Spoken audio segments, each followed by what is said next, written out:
All right, let's jump right in and talk about a really interesting language learning method called Total Physical Response, or as you'll often hear it called, TPR.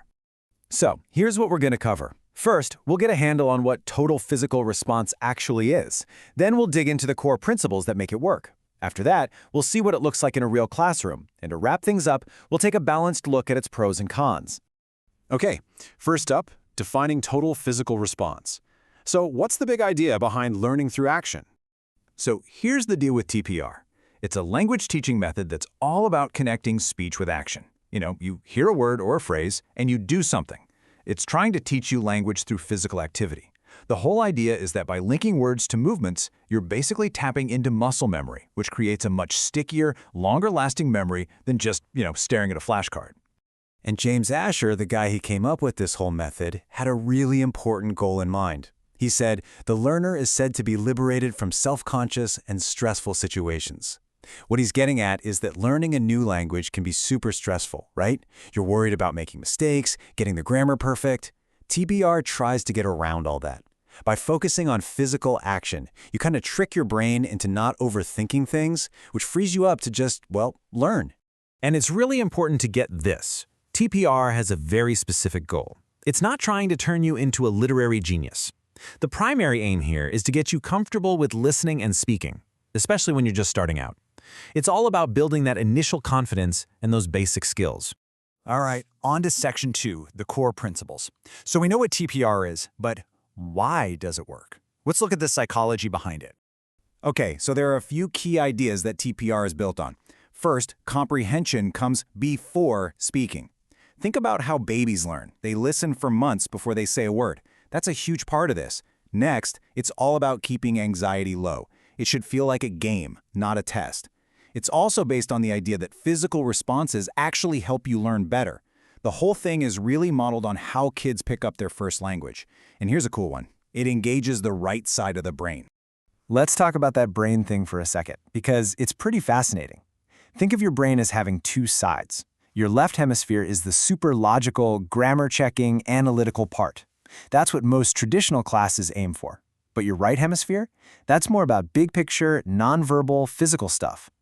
TPR totally flips the script. It activates that right side first. The idea is to build a more natural, intuitive foundation for the language before you let the logical left brain get all tangled up in rules. Okay, that's the theory. But what does TPR actually look like in a classroom? Let's dive into how this method works in practice. So the bread and butter of a TPR classroom is something called imperative drills. It's super simple. The teacher gives a command and the students do the action. That's it. That's the core activity. This direct link between hearing the language and physically responding is where the magic happens, especially for beginners. And it's not just random commands. They build on each other. You start with super simple stuff, right? Stand up, turn around, sit down. Easy. Then you might move on to interacting with things in the room. Pick up the knife and spoon. Give the cup to Elaine. Then you can make it even more complex, like walk quickly to the door and hit it. You're constantly introducing new verbs and concepts, but always through physical action. This here is a great example of stringing those commands together into what's called an action sequence. So instead of just pick up the pen, you do the whole process. Pick up the pen, write the letter, put it in the envelope, seal it, stamp it, and mail it. Why is this so great? Because it shows you how language is used to get things done in the real world, step by step. And you can see here, the way vocabulary is introduced is very deliberate. You don't just jump into abstract ideas. You start with the most concrete things possible, your own body. So you'll get commands like touch your nose, point to your ear, and you'll learn numbers. Once you got that down, then you move on to playing with objects in the classroom. But don't think it's just about following simple orders forever. As students get more comfortable, TPR can get way more creative. You can start doing role plays and little skits. There's even this really cool technique called TPR fairy stories, where the teacher tells a story and the students act out everything that's happening.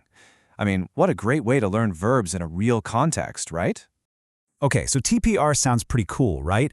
But like any method, it's not a silver bullet. So for our last section, let's get real about its advantages and, just as importantly, its limitations. So let's weigh this out. On the plus side, it's amazing for beginners. It's fun, it seriously lowers that classic language learning anxiety, and it's a dream come true for kinesthetic learners, people who need to do things to learn them. Plus, for the teacher, it's great. You know instantly if someone gets it or not. But there are definite downsides. It's not so great for advanced learners. I mean, how do you act out a word like philosophy or economic policy? It's also hard to teach complex grammar this way. And let's be honest, it can get repetitive, and some adults might feel a little, well, silly doing it. And this is the key takeaway, and it actually comes from James Asher, the creator, himself. He basically said that TPR isn't meant to be the only thing you do. Think of it as one really effective tool in a much bigger toolbox. It's at its best when you mix it in with other teaching methods and techniques. So, to wrap this all up, I want to leave you with a little challenge. Think about the next 5 vocabulary words you want to learn, in whatever language you're studying. Seriously, what physical action could you invent for each one to help burn it into your brain? Give it a try.